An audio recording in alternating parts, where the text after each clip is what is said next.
그래서 가장 많이 받는 질문 베스트 오브 베스트 7을 저희가 7개 추려봤는데 하나씩 좀 살펴볼게요. 네, 자, 첫 번째 질문입니다. 자, 보시면요. 당뇨병, 고지혈증에 고혈압까지 오면 더 위험할까요? 오. 자세히 교수님께 여쭤볼게요. OX판 들어주세요. 하나, 둘, 셋. 세 교수님 모두 동그라미 들어주셨습니다. 그러네요. 치료가 더 까다로워지는 걸까요, 고 교수님? 네, 맞습니다. 이 고혈압만 있어도 조절이 쉽지 않은데 당뇨나 고지혈증이 같이 있으면 더 어려워지죠. 특히 당뇨병의 경우에는 만약에 자율신경계에 당뇨병성 신경증이 오시면 혈압이나 맥박수가 완전 너를 뛰게 됩니다. 그래서 혈압 조절이 굉장히 어려워지고요. 고지혈증의 경우에는 고혈압만 있어도 동맥경화가 생기고 혈관이 딱딱해지는데 그 동맥경화를 굉장히 가속화시키죠. 그래서 혈관을 더욱 딱딱하게 만들고 그 혈압 조절이 잘 안 되게 합니다. 그래서 이런 것들이 같이 있는 경우에는 더욱 혈압 조절이 힘들게 되죠. 만에 하나 당뇨병이나 고지혈증을 무시하고 조절하지 않으면은 네. 당뇨병과 고지혈증도 문제가 되지만 혈압 조절도 같이 안 되고요. 조절하기 까다로워지는 경우가 훨씬 많습니다. 정말 뭐 고혈압, 당뇨, 고지혈증은 하나가 생기면은 다른 하나를 부르고 또 셋이 똘똘 뭉쳐 다니기 때문에 네. 더 힘든 병이지 싶은데 관련해서 여러분들 궁금해하시는 내용 퀴즈로 하나 준비해봤습니다. 네. 보실까요?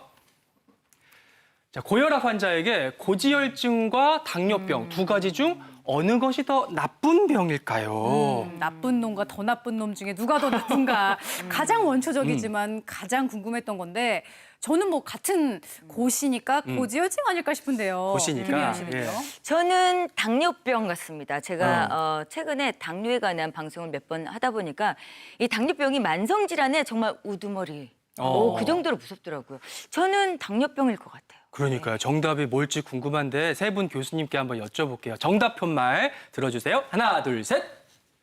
세 분 모두 당뇨병을 꼽아주셨습니다. 우리 나 교수님께 설명 들어볼게요. 예, 아무래도 당뇨병인 것 같습니다. 왜냐하면 이제 고혈압, 이상지질혈증, 당뇨병은 같이 다니는 경우가 많은데요.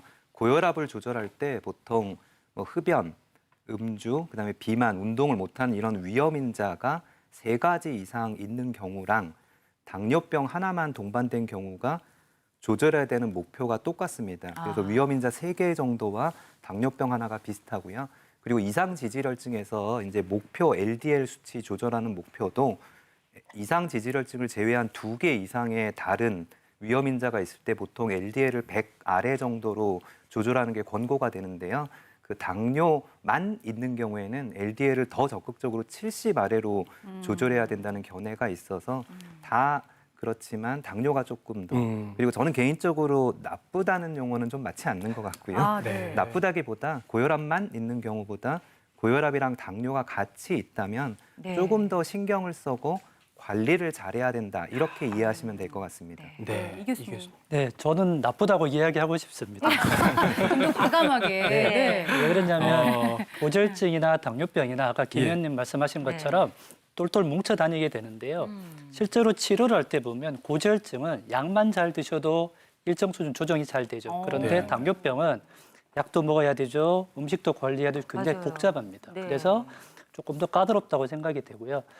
두 번째 이유는 고혈압의 당뇨병이 병합이 되게 되면 심장병이 더 잘 생깁니다. 그리고 또 하나 문제는 그런 분들은 병이 많이 진행이 된 상태에서 오시기 때문에 치료하기가 쉽지 않아서 예후도 더 좋지 않습니다. 그래서 저는 그러네요. 당뇨병을 더 나쁜 놈으로 꼽았습니다. 그렇군요. 뭐 고혈압에 뭐 둘 다 나쁘지만 당뇨병이 그럼. 좀 더 안 좋을 수 있다. 네. 신경 써서 관리해야 할 수 있다. 도움 말씀 주셨고요.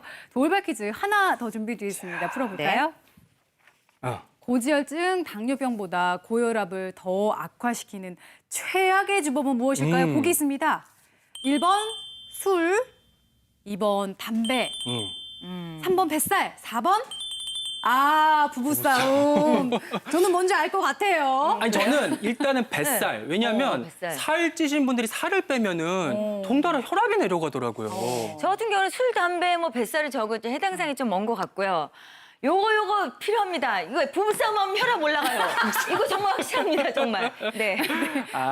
정말 제가 보기에는 김승희 아나운서가 부부싸움을 안 해봐서 지금 정답을 모르는 지금 것 같기도 하고. 없이 산다고 과시하는 겁니까 지금? 예. 세 교수님 생각은 어떠실지 자 한번 들어볼게요. 세 교수님 모두 편말 들어주세요. 하나, 둘, 셋. 나 신기하다. 교수님, 고 교수님께서 담배 꼽아주셨고요. 이 교수님께서 부부싸움. 역시 아, 많이 마음이 오. 통하시네요, 교수님. 고 교수님 답 먼저 들을게요.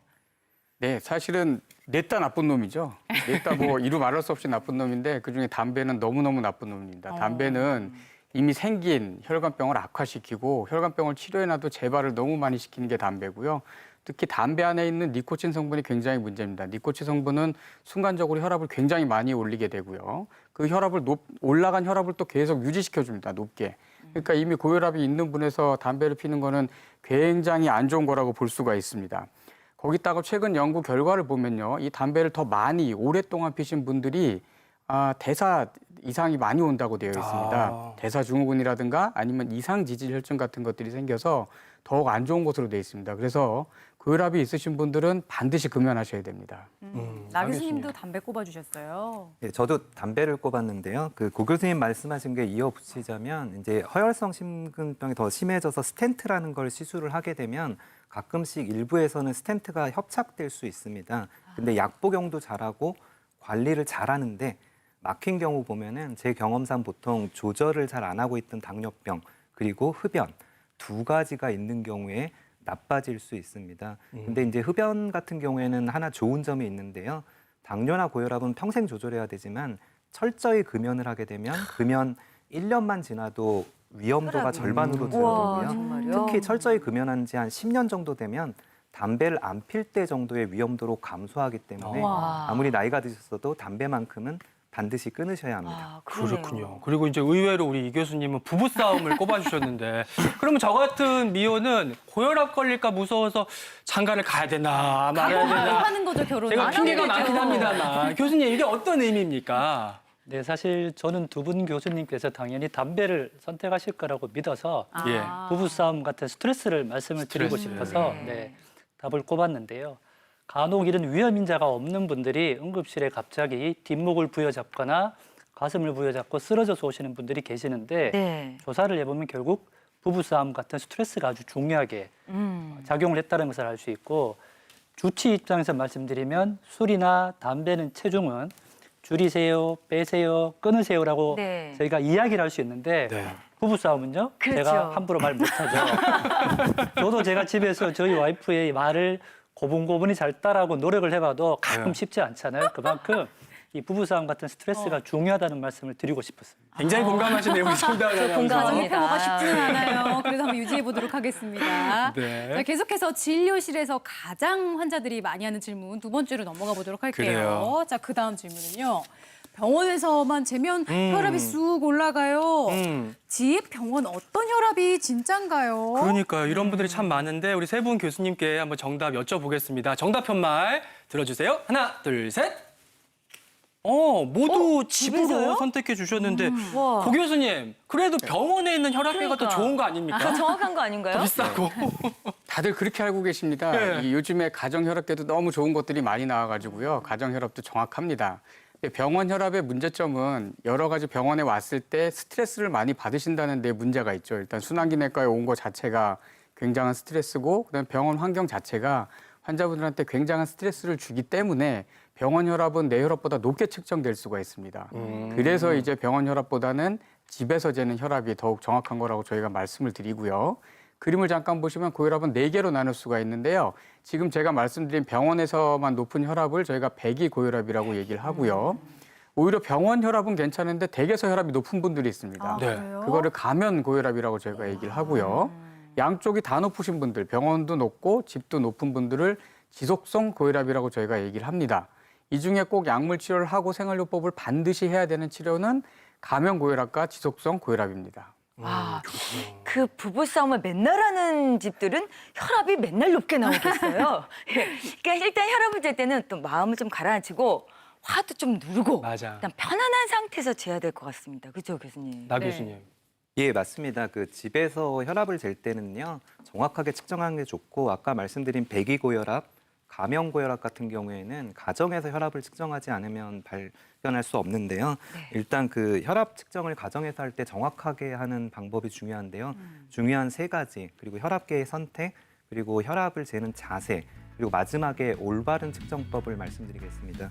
먼저 손가락이나 손목 혈압계도 가끔 사용하긴 하는데요. 네. 그 혈압 관리를 위한 목적으로는 정확하지 않기 때문에 위팔 혈압계라 그러죠. 요 상완이라고 위팔에서 재는 혈압계를 사용하는 것이 추천됩니다.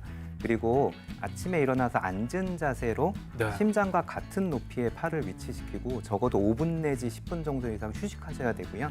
혈압을 올릴 수 있는 스트레스, 흡연, 음주 이런 것들을 하지 않아야 됩니다. 마지막으로 혈압계를 감는 방법인데요. 네. 그 혈압계를 보시면 이제 동맥 내지는 화살표라고 보통 여기 보면은 혈압계 표시가 있는데요. 네, 네, 네. 요 표시가 있는 거를 팔의 안쪽, 아. 요 표시가 있는 거를 오른팔인 경우에는 이쪽, 네, 아. 네. 왼쪽인 경우에는 이쪽. 아. 이쪽에 이제 혈압 측정을 위한 동맥이 있기 때문에 네. 이쪽에 감으셔야 안쪽에다가. 됩니다. 그리고 마지막으로 혈압계를 감고 나서 요 아래쪽이 적어도 이 접히는 부분에서 한 3cm 정도는 올라가도록 올라가야 하고 돼요. 측정을 아. 하셔야지 정확합니다. 네, 꼭 기억해야겠습니다. 이 혈압은 그러면 하루에 뭐 한 번 재면 될까요? 아니면 아침 저녁 이렇게 두 번 잴까요? 아니면 뭐 시간 될 때마다 이렇게 많이 재면 그게. 좋나요? 어떨까요? 뭐 일단 병원에 입원하지 않으면 자주 되실 필요는 없고요. 네. 일반적으로 권고하는 건 아침에 한 번, 저녁 때 한 번, 두 번입니다. 아침에 재실 때에는 일어나서 1시간 이내에 재는 걸 권고를 하고요. 적어도 5분, 10분 이상, 그리고 화장실에 꼭 다녀오셔야 되고요. 그 상태에서 식사도 하지 않고 약을 드시지 않는 상태로 측정하는 걸 권고합니다. 아. 그리고 저녁 때 혈압은요, 이제 다 잘 준비 다 하고 모든 걸 다 끝냈어요. 그리고 누워서 자기만 하면 될 때 그때 혈압 측정하는 걸 권고합니다. 똑같이 앉은 자세에서 재고요. 그리고 가급적 한 번 잴 때 한 2분 정도 간격으로 2번을 측정해서 평균을 내는 거를 한 번 혈압으로 하는 거를 권고합니다. 두 이렇게 해서 번에. 이제 말씀해 주신 방법으로 올바르게 혈압을 쟀어요. 그럼 어디까지가 정상이고 어디서부터가 고혈압인지 기준도 좀 따져봐야 될 것 같아요, 이 교수님. 네, 수치를 꼭 기억해 주셨으면 좋겠습니다. 네. 제가 혈압을 측정하면 숫자가 두 개가 나오죠. 네. 위의 숫자와 아래 숫자가 나오는데요. 위의 숫자는 심장이 피를 내보낼 때 나오는 수축기 혈압이고요. 밑에 숫자는 심장이 피를 받을 때는 이완기 혈압입니다. 정상의 기준은 두 가지 모두 120에 80 미만입니다. 고혈압은 둘 중에 하나, 즉 140 이상이거나 90 이상이면 고혈압으로 진단이 가능하죠. 최근에 미국에서는 2017년부터 130에 80으로 더 낮췄습니다. 그래서 고혈압에 대해서 조금 더 관심을 기울이고 있는데요. 요 중간에 걸치는 분들은 뭐냐? 저희가 전고혈압이나 주의고혈압이라고 해서 혈압을 자주 측정하고 체중도 좀 빼시고 관리를 좀 하십시오라고 하는 그런 의미로 받아들이시면 되겠습니다.